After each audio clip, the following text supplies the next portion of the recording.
boa tarde. Carlos Alarcão, quitandeiro de letra, da Quitanda da Leitura, que desde 92 sai aí pela cidade de São Sebastião do Rio de Janeiro contando história. Ora em Maricá, ora aonde chamar. Quita, sexto, cutanda, errar, caminhar, sair mercando. Quitanda, nasce de quita mais cutanda, quitar, andar, cutanda, ir à distância. Daí nasce a palavra quitanda. E a quitanda do Herê acabou se transformando em quitanda da leitura e é ela que está aqui com vocês. Eu queria dizer que para contar a história, segundo a ação griot do Márcio e da Lilian, a gente deve pedir bênção a alguém muito importante. Geralmente eu tomo bênção aos meus dois filhos, mas hoje eu quero pedir bênção a um homem de muita importância para o Brasil, que pegou carona em Iemanjá, e na carona que ele pegou em Iemanjá, saiu lá da França aqui para o Brasil. Quero tomar bênção a Pierre Fatumbi Verger. E quero dizer a vocês que sem folha não tem nada. E isso, que bom, está se tornando uma coisa comum de se escutar. Possi Euê, Possi Orixá. Sem folha, sem os deuses. Possi Euê, Possi Omor. Sem folha, sem filho. Possi Euê, Possi Axé. Sem folha, sem poder. A folha é tudo. E é ela que está dentro da minha quitanda hoje. A quitanda hoje se faz no Eruegé, no Euê-Assá, no poder que as folhas trazem. E arranjar um tempo para contar a história foi muito especial para essa quitanda, com o fazer sagrado dela. Porque primeiro de tudo, ela preza o Possi Euê, Possi Axé, sem folha, sem poder. E as primeiras folhas da quitanda foram as folhas lidas.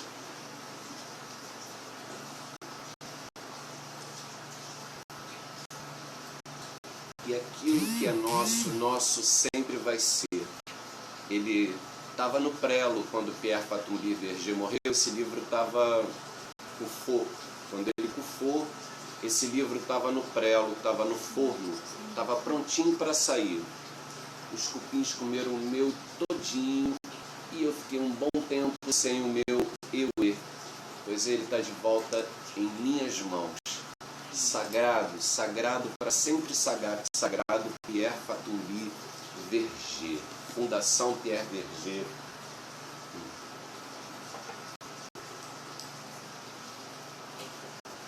E eu vou pedir a Maria um livro muito especial que eu preciso ler para vocês e dizer que a Ação Cidadania, Brasil Sem Fome, quem tem fome tem pressa, já dizia o Betinho. É tão importante a gente entender que quem tem fome tem pressa, que em pandemia sem dinheiro a fome torna-se mais urgente, as aglomerações, infelizmente, nas classes mais baixas financeiramente, elas tornam-se inevitáveis, né? E parece que só assustam quando tem festa no trem. As pessoas esquecem, né, que aquele trem cheio na festa é uma só. O trem vai e volta cheio todos os dias na pandemia, porque não houve trem a mais. Ação Cidadania, Brasil Sem Fome. Quem tem fome tem pressa. Doe o que você puder, entrando em contato com essa ação dos portos abertos da Gamboa. Por pura provocação a nós brasileiros, o Leandro Narlock, pela editora Estação Brasil, faz um livro chamado Escravos. Não é escravizados, o livro chama-se de fato Escravos. E eu quero ler essa super provocação, dignificando aos nossos antepassados escravizados, sobretudo os que estão em Gamboa, quem dera enterrados, né? Jogados em Gamboa, no Valongo, jogados na distância do centro do Rio, quando ali era distante, né, do nosso centro. Bom, o botânico austríaco Johann Emanuel Pohl veio ao Brasil pela primeira vez em 1817 e não gostou nada do que viu. Representante de uma expedição científica financiada por Francisco I, imperador da Áustria, Pohl achou os brasileiros degenerados.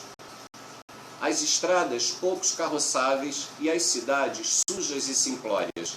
Nesse país, a moralidade é profundamente baixa, sobretudo os brancos.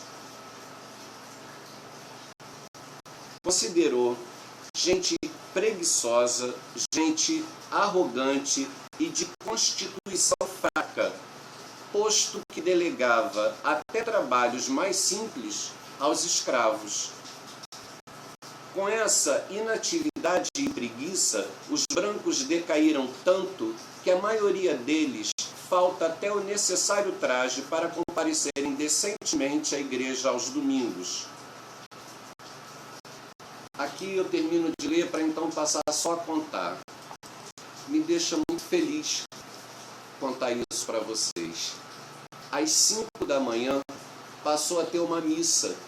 E essa missa às 5 da manhã era direcionada às senhoras brancas, que não tinham o garbo, que não tinham as joias, que não tinham as argolas e os anéis, não tinham os adereços sofisticados das negras de ganhos. Essas que saíam com seus tabuleiros, com a sua quitanda, eram chamadas negras de ganho, negras quitandeiras ou negras de tabuleiro. E essa microempresária comprava a liberdade dela, daqueles que com ela trabalhavam e adornavam-se majestosamente como bem mereciam, a ponto das outras diminuídas por não terem como compararem-se aquelas senhoras negras majestosamente vestidas, pediam que tivesse uma missa às 5 da manhã, onde elas colocavam um adereço, um pano, né? Um pano grande na cabeça, um chale, um manto, e para não ficar mais evidente o quão simplórias eram aquelas mulheres que não sabiam trabalhar, o quão simplórios eram aqueles homens que não sabiam trabalhar, diferente desses negros que aqui chegaram, já prontos à venda, já prontos à quitanda, colocando o tabuleiro para ganhar liberdade. Liberdade doída, tardia, cara, mas sempre liberdade. Ainda que escravizados, sempre houve como buscar liberdade. Então, bênção a Pierre Berger, bênção às negras que aqui chegaram com a sua quitanda, nos ensinando a mercar aula. Hoje em dia, o professor tem que ser meio para vender a aula. E isso, para a gente, não é difícil. A gente tem isso no sangue, a gente tem isso na história. E a quitanda traz hoje a história do mercado. Diz que ela era tão selvagem, mas era tão bruta e tão selvagem, que ela toda era feita de búfalo. E seu adorno maior eram seus chifres, poderosos, capazes de derrubar um leão. O vento também era uma de suas formas. Ela era a transformação, a metamorfose. Ora búfalo, ora vento, quando em vento borboleta. Assim como a guerra, o mato, dá em qualquer lugar e por isso não tem família, o vento sopra onde quer e também não tem família, junto com seu irmão Tempo, que igualmente não tem família por abraçar a esses, formando assim a família dos sem família. Ela, feita em vento, deparou-se com uma coisa especial, o mercado. E o mercado a encantou. As pessoas ali se encontravam, ali comiam, ali conversavam, ali compravam o que desejavam, enchiam as suas quitas, os seus cestos sagrados, palavra banto de Angola, e depositavam no cesto o que de melhor queriam, colocavam a cabeça, retornavam às suas casas. E as quitandeiras e os quitandeiros ali vendiam. Isso encantou ela. O maior mercador e o que mais vendia suas peças era o dono da forja, o dono do fole, e ela se sentiu atraída por aquilo que puxava ela, soprava ela, naquilo que ela mais se encantava de dançar em cima, que era o fogo. E enquanto puxava ela, puxava vento, soltava vento, o metal se derretia e virava em brincos, em ideias, em anéis, em adornos tantos, e ela encantada com aquele fazer e com aquele fácil vender, e indo para dentro do fole da forja, ela foi se aproximando dele, se encantando com ele se apaixonando por ela, e ela teve o seu primeiro amante. Ela teve muitos, ela tinha bom gosto e por isso namorava demais. E o primeiro amante que teve ensinou a ela a forja, ensinou a ela a derreter o metal, a ela mesma a fazer os seus ideias, tantos quantos ela quisesse. E ela se ornamentava sempre com 9, sempre com 9. E o metal o mais avermelhado possível. Ela punha liga no cobre para que de amarelo se tornasse vermelho. Tudo isso ela aprendeu com ele, dono da forja. Se casou, se encantou, mas pediu que jamais ele contasse para as outras mulheres que tinha que ela se transformava no que bem entendia, e principalmente no búfalo. As outras mulheres, parecidas com essas que aqui no Brasil estavam, sentiam inveja daquela que mercava, daquela que se ornamentava com o que fazia e com o que vendia, porque elas ganhavam, ficavam em casa fazendo coisas menores para ganharem presentes pelas coisas menores que faziam. E esse menor que elas faziam dava uma inveja danada nessa que tanto fazia. E assim embebedaram o dono da forja, o dono do ferro, seja ele da maneira primeira, seja ele da maneira terciária, da maneira derretida para virar outra coisa. Embebedaram ele e puxaram dele a história que elas queriam escutar. Ele acabou dizendo que ela era um búfalo e que virava mulher, mas que guardava sua pele de búfalo no alto do telhado. E as mulheres pegaram o couro de búfalo e esfregaram o couro de búfalo na cara da dona do vento, da que entra e sai do fole. E ela, não ficou vento, nem quente, nem fresco. Não ficou borboleta, alebé-lebé. Não. Ela transformou-se no búfalo, naquilo que ela sabia que cumpriria o que ela precisava. E ela chifrou a todas as mulheres e a todas as crias daquelas mulheres com o dono da forja. Só ficaram 9 crianças que eram dela. Essas ela poupou e saiu. Deixou a aldeia ao cuidado do dono da forja, do dono que derrete o metal, e foi ganhar mais, para aprender mais, para mercar mais e fazer cada vez o que ela bem entendesse. E lebé, alta, solta, leve, ela chegou ao Orum, no mais alto castelo de nuvem que tinha, e lá ela começou a encantar o dono do raio, porque o dono do raio, esse tinha o poder do fogo, e quando ele tacava o fogo ao chão, todos todos saíam de perto com muito pavor e medo, ele queimava, criptava uma árvore inteira quando ele bem entendia. E ela viu que aquele material era muito, muito especial. E ela queria essas pedras para ela.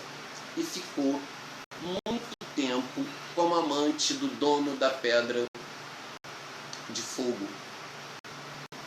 E um dia, depois de muito ter namorado, ter conversado, ter bebido, os dois, ele dormiu pesado, e ela pegou as pedras de raio, colocou numa bolsa de couro, que é um material que ela tinha tanto, e desceu no primeiro redemoinho que se criou. E nesse redemoinho, do alto para baixo, levantou-se uma poeira vermelha de Ossá, Ossaqueçal, Ossá alto, o 9 feito em vermelho, no meio tinha ela. E quando ela pôs o pé, era a terra mais sagrada, porque ela estava no balé. O dono do raio de nada tinha medo e tudo destruía, desde que não estivesse no balé. Como todo mundo tem um medo grande, o grande medo dele era os egunguns, era o balé, era a terra que nos espera ao nosso tempo, porque Iku também é orixá. Mas que doença nenhuma nos leve antes do tempo de aqui estar, em nome de Ossaqueçá, que essa vacina nos tome para que Oiá possa nos cuidar. E lá dentro, ele não iria pegar ela, e ela ficou. E como esses lugares sempre tinham um dono, o dono do balé, ele se encantou por ela. E ele é o mais encantador dos orixás. Ele é o orixá que Olodumaré abençoou. Ele é o dono da terra, ele é o dono do que a gente come, ele é o dono da batata doce, ele é o dono do inhame, ele é dono de qualquer coisa que a gente coma, porque ele é o dono da terra. E eu me enfeito dele sempre, porque para mim o Omolu é o que há, ele é a cura. Ele é capaz de, junto ao irmão dele, inventar uma vacina em menos de um ano para nos salvar. E o resto está com ele. Quem nos afaste dessa vacina está na mão dele. E Omolu não tentou namorar ela de cara. Ele ficou de longe, olhando o jeito dela dançar, as cadeiras bonitas, os seios fartos daquela mulher. E ele se aproximou e ela contou tudo que tinha acontecido com ela nesse tempo todo. E com esse tempo todo contado, Omolu percebeu que ela já estava pronta para ter a maior quitanda de todas as quitandas, que ela podia mercar o que ela bem entendesse, porque ela tinha todos os poderes na mão. Mas como sair do balé, o dono do raio iria pegar ela. Ele era ciumento, ele não gostava de perder. Então, Omolu pegou a palha da costa e foi amarrando nas pontas do fio os cacos, aquilo que ninguém quer por perto. O filho que ninguém gostaria de ter, com todos os acertos que algumas pessoas possam entender por defeito e não querer um filho assim, pois foram esses que Omolu foi pendurando na palha da costa. E quando criou uma grande obra de arte, uma instalação possível de pendurar numa árvore para assustar todo mal, ainda que vindo de um bem, qualquer mal, ele deu a ela. E ela ficou sem entender por que ele não queria que ela ficasse ali um pouco mais. e no silêncio, porque o Molu não é de falar, ele é de calar. É importante demais a fala, mas a cala é a voz mais alta e mais doce que eu já ouvi, só botando um S. A cala é uma voz e tanto, e calado, ele deu a liberdade a ela, deu a liberdade para ela ir para onde ela bem entendesse, que aquela amada tivesse liberdade. A dona dos ventos, com 9 anáguas, todas redemoinhadas, não cabe num lugar. Ela é vento, que ela vá para onde ela quiser soprar, que ela vai encontrar a mãe Iemonjá, que aceitou como mãe aquilo que nem família tem, grande orixá das águas que tudo criou. Quando ela quer soprar no mar, quando ela quer soprar no alto, quando o redemoinho vai de baixo para cima, mas é no balé que ela gosta de voltar, é no balé que ela gosta de descansar, é no balé que ela gosta de encontrar o amor feito em colar no meu pescoço. Esse amor, o amor da cura, o amor da comida, temos o dono do Olubagé. Esse amor dela está lá. Ele sabe disso e espera sempre ela, porque os dois estão sempre juntos, na liberdade. Nessa ida, uma coisa ela deixou. Eu vou pedir a Maria, para Maria pegar, que se eu levantar aqui vai esquisitear. Eu vou pedir para Maria pegar o kit mágico que ela deixou e que vocês podem comprar em qualquer casa de macumba. Quando a gente pode ir ao Mercadão de Madureira, eu não vejo a hora de tudo isso passar para eu retornar ao shopping center da minha vida, que é o Mercadão de Madureira. Desde os meus 15 anos eu não conheço shopping center melhor. Isso é um par de corno que nós, filhos de Oiá, podemos tocar. Oiadê, Mariu, Oiadê, Mariu, Oiadê, Mariu, Oiadê. E ao tocar par de cornos, ela vem nos atender. Cada um de nós, seja lá qual orixá que a gente carregue, somos sempre filho de Oiá. E em qualquer desespero que a gente se encontre, basta que a gente toque o corno, para que a mãe, feita ao isso escutar no búfalo mais potente, capaz de jogar qualquer leão para cima em cambalhotas mis, ela vem assim nos proteger, me proteger, nos livrar de todo o mal, ainda que fantasiado de bem. Foi um prazer ter sido convidado pelo Gamboa de Portos Abertos, porque lá na Gamboa há um museu que eu respeito profundamente. Lá na Gamboa há um museu onde o que deveria ir para debaixo do tapete fica exposto, doidamente exposto, mas para que a gente saiba que não dá nem para dizer que ele é meu antepassado, porque muitos deles, escravizados, morreram no meio do caminho e ali foram jogados. A Gamboa é um lugar sagrado por música de Tom Jobim, pela beleza do lugar, pela Alameda que ganhou, mas sobretudo pelos que aqui foram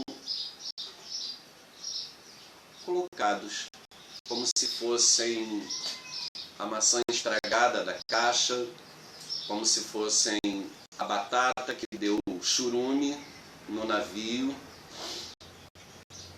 E ali, né, foram depositados. De tudo que eu acho de mais especial, né, quando sou convidado a fazer alguma coisa pela Gamboa, é lembrar que muito do que está ali está pendurado em cada fio da palha da costa, dos 9 cacos, da Ayabá Mesã Orum, da mãe dos 9 céus, da mãe dos 9 encontros do rio Níger, Olodumaré, Olodumare. Eu acho tão mais bonito falar Níger e acho tão mais brasileiro falar Olodumaré. Aqui nós nos ressignificamos, nos juntamos e inventamos o candomblé, de onde vem essa história que contei a vocês, recolhida dos roncóis, dos ebés da comunidade, do encontro onde o mais velho fala e a gente escuta, para mais tarde falar e alguém escutar. De onde lemos, porque não somos ágrafos e nem nunca fomos. Nesse sentido, maior que o meu mestre, Pierre Fatumbi Verger, quem tomo bênção, foi Mãe Senhora, moderna senhora, dona toda por herança do Opoafonjá, herdando sua cuia tão pequena, soube fazer daquele lugar na Bahia um lugar que Simone de Beauvoir, lançando o segundo sexo, foi estudar, foi entender, foi conhecer, de onde Caribé fez-se seu filho, Jorge Amado fez-se seu filho. Desse lugar saem histórias anotadas, principalmente por Pierre Fatumbi Verger, onde se encontrou na Baía de Todos os Santos, irmã gêmea da Baía de Guanabara, na minha visão. Desejo um beijo bem grande aos que me escutam. A necessidade de abraçar e de beijar anda grande, de cumprimentar brasileiramente a todos que me fazem falta. Uma saudade danada de sambar, ouvindo Lúcio Sanfilippo cantar, dançar macumba com os amigos na Lapa. Que isso venha, que isso seja possível. Agradecer o convite feito, história contada. Estou à disposição de vocês na quitanda da leitura. É fácil de achar. Obrigado.